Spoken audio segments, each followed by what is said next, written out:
बताइएगा कि इस वक्त इजराइल ने लेटर ज्वाइन किया, पहले अपने कंसर्न्स शो किए, तहफ़्फ़ुज़ात का इजहार किया, देन उसके बाद उसने ज्वाइन किया। तो क्यों ज्वाइन किया? क्या उसे कहीं कोई ज़मानत दे दी गई है कि हमास को जो है वो मुकम्मल तौर पर उसका ख़ात्मा कर दिया जाएगा और उसको गैर मुसल्लह कर दिया जाएगा? कुछ कमिटमेंट दी गई है क्या इस वक्त इजराइल को?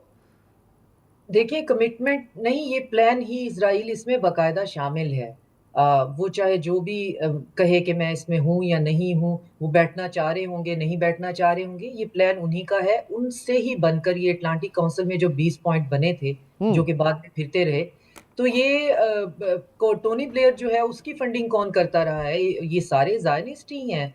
तो ये टोनी ब्लेयर का ये जो है वो ब्रेन वो है, 20 पॉइंट्स का ये वहाँ उस थिंक टैंक में इन्होंने बनाए, उसके बाद ये फ्लोट करते रहे, फिर ये ट्रंप तक पहुँचे और फिर जो है अब ट्रंप जो है इसमें बुरी तरह से ट्रैप हो गए हैं। लेकिन ये आइडिया जो है, ये इज़राइली इसमें 100% शामिल हैं, क्योंकि उनको पता है कि अब जो वेस्टर्न पॉपुलेशन है, ब्रॉडर वेस्टर्न पॉपुलेशन, वो बुरी तरह से उनके हाथ से निकल गई है ठीक। और जितनी भी उनकी सॉफ्ट पावर थी, वो भी खत्म हो गई है। इसीलिए तो नफ्ताली बेनेट जो है, उनके प्रीवियस प्राइम मिनिस्टर को 3-4 जगह पे ये कह चुके हैं कि पिछले 3000 साल से हम कोशिश कर रहे हैं लोग हमें पसंद करें, तो हमें लगता है कि अब हमें गिव अप कर देना चाहिए और अब हमें तवज्जो देनी चाहिए कि अब हमारे पास एक नया ईरान तैयार हो गया है, जो कि तुर्की है, और एक नया एक्सिस ऑफ यस। ईवल बन गया है, जो कि है तुर्की, कतर, सऊदी अरेबिया और न्यूक्लियर पाकिस्तान। ये सुन्नी एक्सिस जो है, हमें इस पर अपनी तवज्जो करनी चाहिए। तो मेरा ख़्याल है ठीक। हमें भी अपनी तवज्जो जो है वो इसी पे करनी चाहिए, क्योंकि जनरल साहब की बात से मैं पूरी तरह एग्री करती हूँ कि एक जो